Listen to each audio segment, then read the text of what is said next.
is the part of the show where we highlight an organization that is making an impact in the lives of people in our community. And today, we welcome back Vitalant. So Brad, how are you this morning? I'm great. So good. Let's remind people about what Vitalant is, because it's kind of interesting that you guys have been around for a while with the new name, but people still think of the old name a little bit. Sure, people may know us as United Blood Services, but we changed our name about 1.5 years ago. We're the same organization, the same people, if you've met us before, but just our name has changed. Yeah. And so, no, go ahead. I was just going to say, and we're the ones who supply the blood to most of the hospitals in the state. About 90% of the hospitals in the state of Arizona, we supply the blood to them. Yeah, and that's what is very important that people need to make an impact in our community is giving blood. But you guys also do platelets too, which are important, right? Yeah, if any audience knows anything about platelets, it's yours, because you talk about platelets a lot here. Platelets are that blood component that helps your blood clot.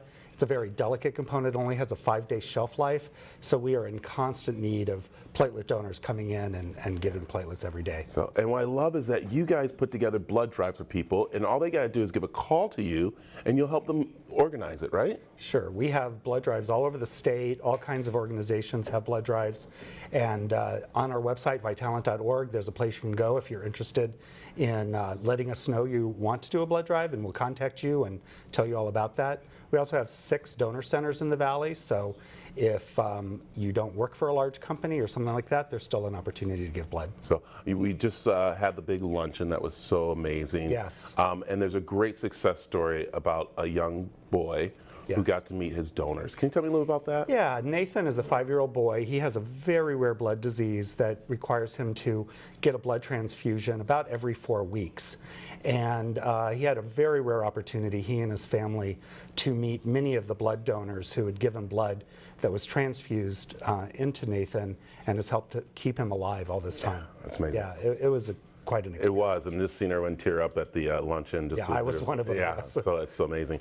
And there's other success stories out there, but one thing we need to talk about, and that is right now where blood is very important, because a lot of people back off with us having, this season of people getting sick, and it's kind of like not a scare, but it's where people kind of like want to stay home, but it's important right now that they come and see you, right?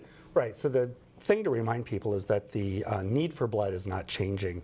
Just in Arizona alone, we need about 600 blood donors every single day on average to meet the need of the hospital patients in the state. So that's still there, and yet because of cold and flu season and now concerns over the coronavirus, people are either unable to give blood or are a little nervous about giving blood.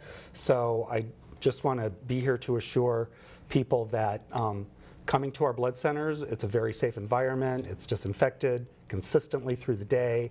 We go through a lot of pains to make sure that we keep it a very safe place. Yeah, and again, the part you were saying before we came on air is that you want to make sure people listen to you, and that is, if you do have the symptoms, you guys are following the same guidelines a lot of other people. If you have the symptoms, if you're not feeling well, don't come and get blood, even though you might have done it in the past and everything, but if you are healthy, and there's a lot of healthy people out there, it's good if they start coming by and making a little donation. Most of us are healthy, so if you are healthy, it's important that you think about coming down and giving blood. Actually, it's important that you actually come down and give blood. Yeah, so especially at this time. So Brad, let them know where they can find Vitalant. Sure, you can make an appointment online at vitalant.org. It's really easy, it's just a few clicks of a button, and we do encourage appointments, and you can either find a blood drive near you or one of our donor centers, and it's really that easy. So there you go.